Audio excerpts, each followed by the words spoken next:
이재명 대통령께서 SNS에 부동산 메시지를 올렸습니다.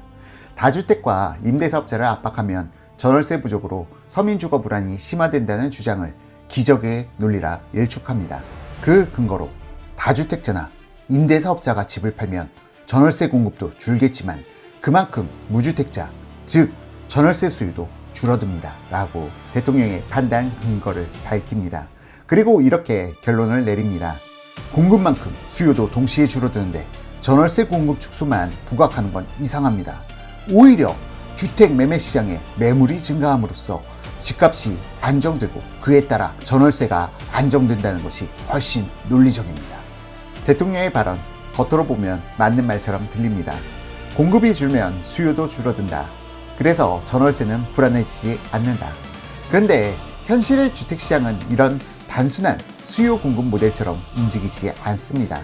왜냐하면 임차인이 집을 사는 순간 임차인이 사라지는 것이 아니라 임대주택이 사라지기 때문이죠. 그래서 시장에서 실제로 벌어지는 구조는 정반대입니다. 오늘 영상에서는 왜 수요도 같이 줄어드는가, 이 논리가 현실에서 성립되지 않는지 이전 영상에서도 반박을 드렸지만 이번에는 초등학생도 이해할 수 있는 수준으로 보다 쉽게 주택시장 구조를 기준으로 설명드리도록 하겠습니다. 대통령이 방금 사례에서 언급한 내용을 인포그래픽으로 제작하면 바로 이 논리입니다. 임차인이 집을 사면 임차 수요가 그만큼 줄어드니까 임대차 시장은 불안해지지 않는다. 지금 화면처럼 보면 구조는 이렇게 단순합니다. 총 200가구에 자가 100가구, 임대차 100가구로 구성되어 있다고 가정하면 여기서 임차인 한 명이 집을 사면 자가는 100일이 되고 임대차는 99가 됩니다. 그래서 수요가 줄어든 만큼 임대차 시장도 줄어든 것뿐이다. 즉 불안해질 이유가 없다. 이게 지금 대통령이 언급한 핵심 논리입니다. 겉으로 보면 이 논리는 그럴듯해 보입니다. 임차인이 집을 사면 임차 수요가 줄고 그만큼 임대차 시장도 줄어든다. 그래서 불안해질 이유가 없다는 주장이죠.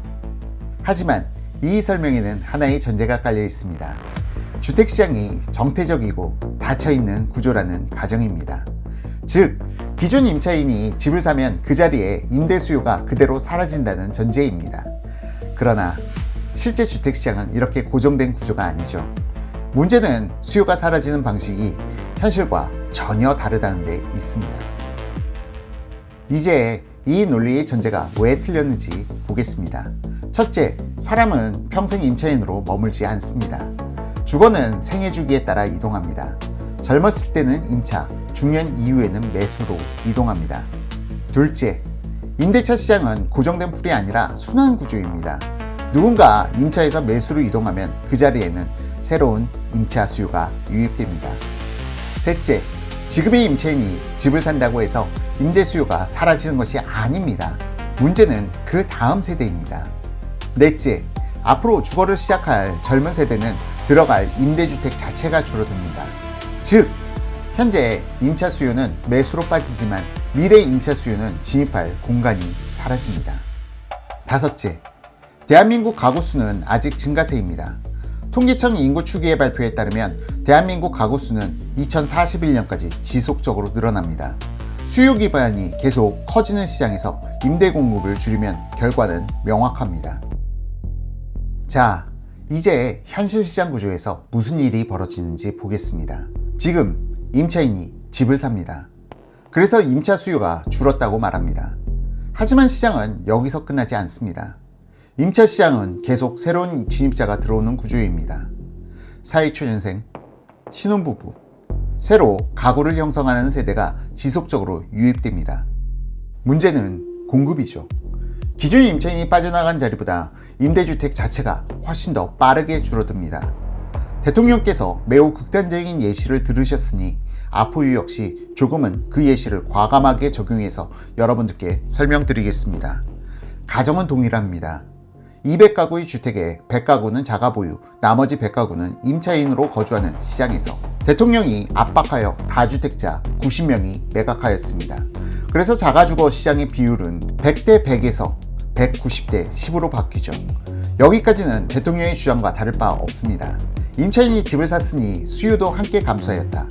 하지만 여기서 신혼부부와 사회초년생 10명이 증가한다고 가정을 해보겠습니다. 과거에는 100가구에 10명의 임차인이 추가로 추가되면서 110%의 경쟁률을 나타내던 것이 대통령이 다주택을 압박함으로 인하여 기존 임차인 10가구에 10가구가 추가되면서 경쟁률은 200%로 폭증합니다. 과거에는 100을 놓고 110이 경쟁했다면 이제는 10을 놓고 20이 경쟁하는 구조가 만들어진 것입니다. 시장에서 경쟁이 과열된다는 것이 가격 폭등과 연결된다는 부분은 굳이 설명할 필요가 없을 것이라 생각합니다. 이건 안정이 아니라 구조적 부족입니다.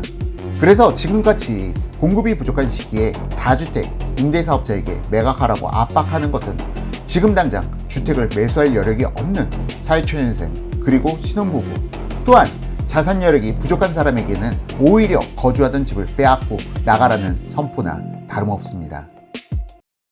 그래서 다주택 임대사업자 축소는 임대 수요를 줄이는 정책이 아니라 미래 임차인의 진입 공간을 없애는 정책입니다. 결국 피해는 항상 같은 곳에 집중됩니다. 집을 아직 살 수 없는 세대, 그리고 남아있는 임차인이죠. 이 지점이 가장 중요한 착각입니다. 임차인이 집을 사면 임차 수요가 사라진다고 생각합니다. 하지만 현실에서는 임차가 사라지는 것이 아닙니다. 사라지는 것은 그 자리에 남아있어야 할 임대주택이죠. 임차인은 세대를 따라 계속 새로 만들어집니다. 하지만 임대주택은 한 번 줄면 다시 쉽게 늘어나지 않습니다. 그래서 결과적으로 벌어지는 일은 하나입니다. 임차인이 사라지는 것이 아니라 다음 세대가 들어올 임대주택이 사라지는 것입니다. 사실 이런 주장은 경제학자들이 굳이 나서서 반박하기에도 조금은 민망할 정도로 논리구조가 허술한 주장이죠. 임차인이 집을 사면 수요가 줄어 시장이 안정된다는 설명은 정태적이고 폐쇄적인 시장을 가정한 아주 단순한 사고 실험에 가깝습니다.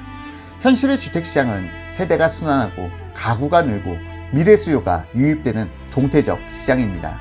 그런데 이 단순한 논리가 국가 정책의 근거처럼 반복되고 있습니다. 왜일까요? 이 메시지는 경제 메시지가 아니라 정치 메시지이기 때문입니다. 다주택에 대한 국민의 부정적 정서를 자극하고 그 정서를 정책 정당성으로 전환하려는 정치적 프레임이기 때문이죠. 그래서 지금 이 논쟁은 경제 논쟁이 아닌 것이죠. 따라서 경제학자가 반박하면 다주택자 편을 드는 사람이 되고 언론이 비판하면 투기 세력을 옹호하는 집단이 됩니다. 경제 문제는 도덕 문제로 치환되고 정책 비판은 정권 반대로 해석됩니다. 이 프레임 속에서는 정상적인 토론이 성립하기 어렵습니다. 그리고 대통령은 바로 이 구조를 정치적으로 활용하고 있습니다. 경제 논리가 아니라 정서 동원을 통해 정책 지지를 확보하는 방식이죠.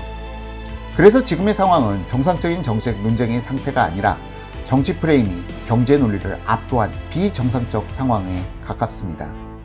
그래서 지금 시장에서는 오히려 혼란을 겪고 있습니다.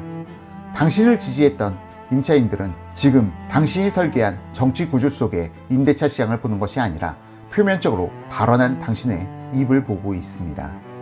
그래서 시장이 안정되겠구나. 설마 대통령이 거짓말을 하겠어? 그러나 현실은 대통령이 전문가 및 언론의 입을 도덕이라는 프레임으로 묶어 막아버린 것에 불과합니다. 그러므로 인해 대중은 진실에 가까이 갈 기회마저 박탈된 암흑의 시대를 만든 것이죠. 이제 문제는 단순합니다. 논리가 맞느냐가 아니라 누가 오른편에 서 있는가로 논쟁이 바뀌어버린 시대. 이 시대에서 당신은 어떤 선택을 해야 할까요?